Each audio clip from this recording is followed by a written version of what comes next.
Hello everyone, मेरा नाम है अजय कुमार द्विवेदी और मैं हूं आपका इंग्लिश टीचर। बच्चों, आज हम लोग कवर करने जा रहे हैं क्लास 11 की फर्स्ट बुक वोवन वर्ड्स का फर्स्ट लेसन द लैमेंट। बच्चों, बहुत अच्छा लेसन है ये और इस लेसन को राइट किया है, इसके ऑथर हैं एंटन चेखव। बच्चों, एंटन चेखव इतने अच्छे राइटर थे, इतने अच्छे ऑथर थे कि इनकी इस स्टोरी को 24 लैंग्वेजेस में 24 इंटरनेशनल लैंग्वेजेस में ट्रांसलेट किया गया है। बच्चों, बहुत अच्छी स्टोरी है और आज हम लोग स्टोरी कवर करने जा रहे हैं फर्स्ट लेसन, जिसका नाम है द लैमेंट। बच्चों, लैमेंट का मतलब क्या होता है? लैमेंट का मतलब होता है शोक, दुख। तो आखिर क्या शोक था, क्या दुख था और किसे लैमेंट था, तो ये तो हम लोग देखेंगे इस स्टोरी को पढ़ने के बाद में। बच्चों, इस स्टोरी के जो हीरो हैं उनका नाम है इयोना पोटापाव। बेसिकली ये स्टोरी है इयोना पोटापाव नाम के एक ओल्ड मैन की, एक बूढ़े व्यक्ति की। इयोना पोटापाव जो है एक ओल्ड मैन है, बूढ़े व्यक्ति हैं और कुछ दिन पहले ही इनके एक जवान लड़के की मृत्यु हो जाती है, मौत हो जाती है।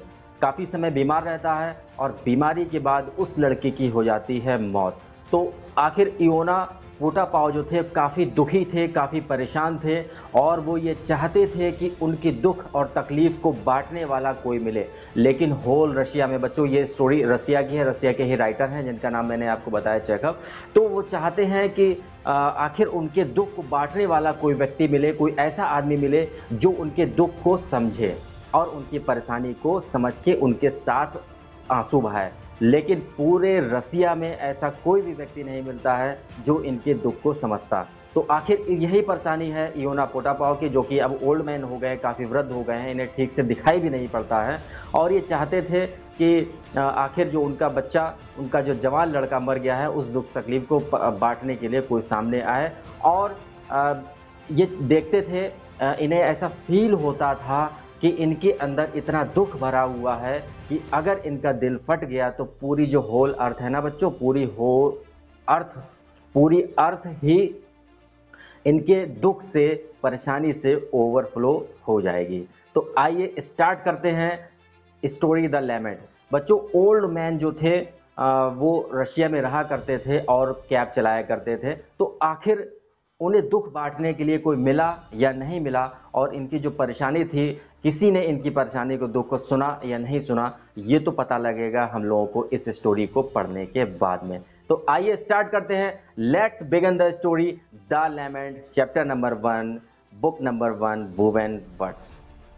बच्चों, ये स्टोरी स्टार्ट होती है जब ये जो ओल्ड मैन है इयोना पोटापाव है, अपनी कैब के साथ में सर्दी की शाम, बहुत सर्दी है, बर्फ़ गिर रही है, रशिया का एक शाम का समय है रशिया में और लैंप्स जल रही हैं, शाम का टाइम होने वाला है। बच्चों, ट्विलाइट का समय वो होता है जब ना तो पूरी तरीके से रात होती है और ना ही पूरी तरीके से दिन होता है, यानी कि जो धूली शाम का समय होता है वो कहलाता है ट्विलाइट का समय। तो बच्चों, ट्विलाइट का समय है और पूरा दिन हो गया था, इनकी आमदनी भी कुछ नहीं हुई थी, इनके कैब में भी कोई ज़्यादा लोग नहीं बैठने के लिए आए थे, जिससे उसका रेंट भी इन्हें नहीं मिल पाया था। तो शाम का समय था, ये अपने घोड़े के साथ में अकेले कैब के साथ में खड़े हुए थे और ये जो ओल्ड मैन है बिल्कुल झुके हुए थे। ऐसा लग रहा था कि पूरी की पूरी बर्फ़ इनके ऊपर अगर जम भी जाती है तब भी ये हिलने वाले नहीं हैं और घोड़ा भी बिल्कुल स्थिर खड़ा हुआ था। दोनों लोग किसी सोच में थे। आखिर वो सोच क्या थी, आइए जानते हैं। तभी एक ऑफिसर आता है और इनसे कहता है कि वाइवॉर्ग वे चलना है आपको। तो ये जो ओल्ड मैन थे, इयोना थे, हामी भर देते हैं और अपनी जो चाबुक थी और जो लगाम थी उसे जैसे ही पकड़ते हैं तो उसमें से बहुत सारी जो बर्फ़ थी वो वहाँ से नीचे ज़मीन पर गिर जाती है और जो ऑफिसर था वो इनके पीछे कैब में बैठ जाता है और दोनों लोग चलने लगते हैं वीवॉर्ग वे की तरफ।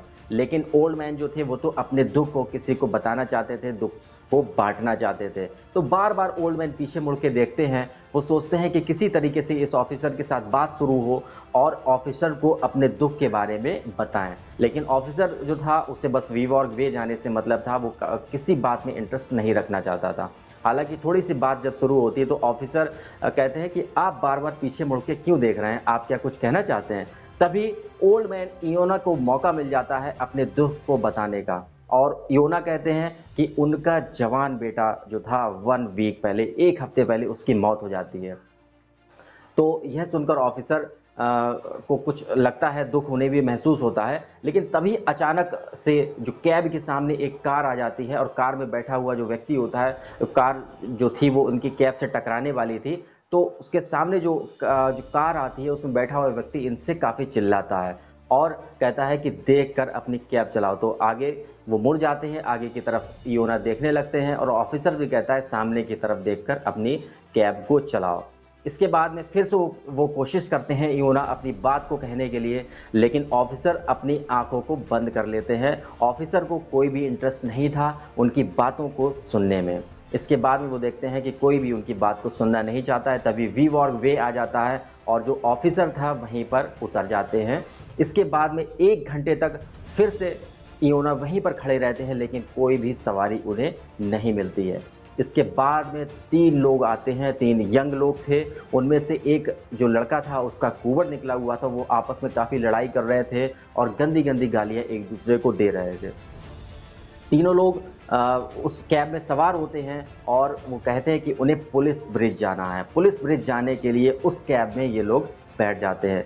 हालांकि पुलिस ब्रिज जाने के लिए वो जो रेंट दे रहे थे, किराया दे रहे थे, वो काफ़ी कम था। लेकिन इयोना जो थे, इयोना चाहते थे अपने अकेलेपन को दूर करना, और वो चाहते थे कि उनका किसी तरीके से अकेलापन दूर हो, भले ही उन्हें किराया कम मिले। तो वो तीनों लोगों को अपनी कैब में बैठा लेते हैं। हालांकि कैब छोटी होती है और उसमें 3 लोगों के बैठने की जगह नहीं होती है। तो जिसका जो कुंवर निकला हुआ लड़का था, एक छोटा सा लड़का था, वो खड़ा हो जाता है और बाकी दोनों लोग बैठ जाते हैं। वो तीनों लोग आपस में बात कर रहे होते हैं कि रात में उन्होंने काफ़ी शराब पी ली थी और लड़ाई झगड़ा किया था। तो जो इयोना थे वो वेट कर रहे थे कि किसी तरीके से ये तीनों लड़के शांत हों और अपनी दुख भरी दास्तान को वो किसे सुना पाएँ, वो सुना पाएँ उन तीनों लड़कों को। लेकिन उन तीनों लड़कों को कोई इंटरेस्ट नहीं था इयोना में, उन्हें तो बस पुलिस ब्रिज पहुंचना था। तभी कुछ देर के लिए वो तीनों लड़के शांत होते हैं और इयोना को मौका मिल जाता है अपनी बात को कहने का। जल्दी से इयोना अपनी बात को कहते हैं। वो कहते हैं कि लास्ट वीक उनके जो लड़के की डेथ हो गई है, वो काफ़ी बीमार था और 3 दिन तक उसे बुखार आया, इसके बाद में उसकी डेथ हो गई। तभी जो कुंवर लड़का निकला था जिस लड़के का, वो कहता है सभी को मरना है। नॉर्मली वो कहता है जैसे उसे कोई दुखी नहीं होता है और कोई सहानुभूति उस इयोना के साथ में नहीं है। वो तो यही कहता है कि सभी लोगों को एक दिन मरना है। लेकिन उनके साथ में एक जो लंबा वाला लड़का था, वो पूछने की कोशिश करता है कि आपके बेटे की मृत्यु कैसे हुई, और इयोना जो था वो बताने वाला था। तभी आ जाता है पुलिस ब्रिज, यानी कि उनका मुकाम, किनका मुकाम, उन 3 लड़कों का जहां उन्हें जाना था। वो 3 लड़के भी वहां पर उतर जाते हैं और एक बार फिर से इयोना जो थे वो अकेले हो जाते हैं और सोचने लगते हैं अपने दुख के बारे में। वो सोचते हैं कि इस पूरे अर्थ में, इस पूरे रशिया में क्या कोई भी ऐसा व्यक्ति नहीं है जो उनके दुख को समझ सके, उनकी परेशानी को समझ सके। तभी वहाँ पर एक कुली आता है, तो इयोना सोचते हैं कि शायद ये कुली जो है उनके दुख को समझे। लेकिन कुली जो जैसे ही उनके फ्रंट में, उनके सामने आता है, वो कहता है कि आपने यहाँ पर कैब को क्यों खड़ा कर रखा है, चलो भागो यहाँ से। इसके बाद में फिर इयोना को वहाँ से जाना पड़ता है।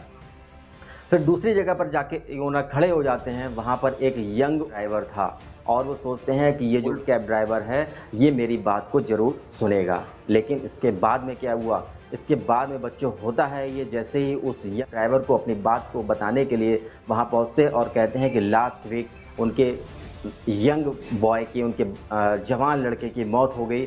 तो थोड़ी देर तक तो उनकी बात को सुनता है और इसके बाद में वो वहीं पर सो जाता है, लेटे लेटे ही सो जाता है। फिर ये काफ़ी दुखी हो जाते हैं इयोना और सोचते हैं कि उनके दुख को सुनने वाला इस होल अर्थ पर कोई नहीं है। सोचते हैं कि अगर उनके अंदर इतना दुख भरा हुआ है कि अगर पूरा दुख जो था उनके दिल में जो भरा हुआ था, वो दिल उनका फट जाए तो इस पूरी अर्थ जो है वो ओवरफ्लो हो जाएगी।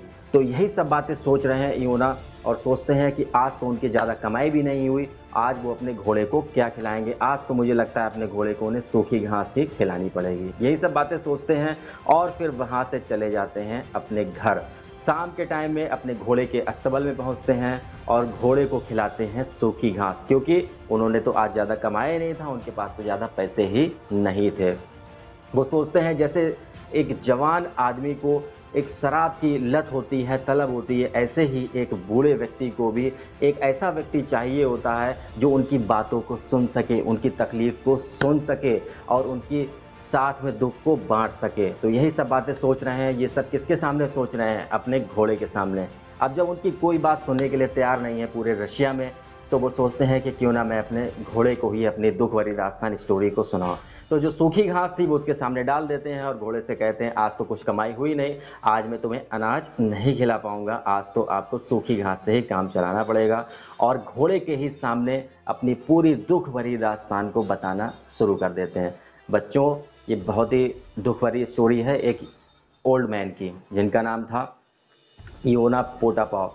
दोस्तों, हमारे समाज में बहुत से ऐसे लोग हैं जो उनके अंदर काफ़ी दुख भरा हुआ है और स्पेशली जो ओल्ड मैन्स हैं, लेकिन उनकी बात कोई नहीं सुनता है, उनके साथ में टाइम कोई नहीं स्पेंड करता है। सब लोग अपने में मस्त हैं, अपना काम कर रहे हैं, लोग भागते जा रहे हैं, सुबह दौड़ के जाते हैं ऑफिस, शाम को फिर भागते हुए आते हैं। लेकिन जो ओल्ड मैन हैं, बड़े बुज़ुर्ग लोग हैं, उनके पास तो कोई बैठता ही नहीं है, उनकी तकलीफ़, उनकी परेशानी के बारे में तो कोई सुनता ही नहीं है, जो कि बहुत गलत बात है। इसीलिए सभी लोगों को टाइम देना चाहिए, चाहे वो घर का कोई मेंबर हो, ओल्ड मैन हो, बुज़ुर्ग हो, घर के परिवार के कोई सदस्य हों, सभी लोगों के साथ टाइम स्पेंड करना चाहिए। तो यही स्टोरी थी बच्चों, द लेमेंट, और ये चैप्टर नंबर 1 था, वुमेन वर्ड्स का शॉर्ट स्टोरी थी। क्लास 11 का चैप्टर था ये, एनसीईआरटी बुक, सीबीएसई बोर्ड। बच्चों, ये वीडियो आपको कैसा लगा? प्लीज़ आप लोग लाइक और शेयर हमारे वीडियो को ज़रूर करिएगा। और जो लोग हमारे चैनल पर, हमारे वीडियो पर पहली बार आए हैं, उनसे रिक्वेस्ट करूंगा कि हमारे चैनल को सब्सक्राइब ज़रूर कर लें और सब्सक्राइब करने के बाद में बेल आइकन को ज़रूर दबाइएगा। इससे क्या फ़ायदा होगा? इससे फ़ायदा ये होगा, जैसे ही नेक्स्ट वीडियो हमारा अपलोड होता है यूट्यूब पर, उसका नोटिफिकेशन पहुँचेगा सबसे पहले आपके पास में। तो नेक्स्ट वीडियो में हम लोग मिलेंगे नेक्स्ट लेसन के साथ में। तब तक के लिए गुड बाय, थैंक यू।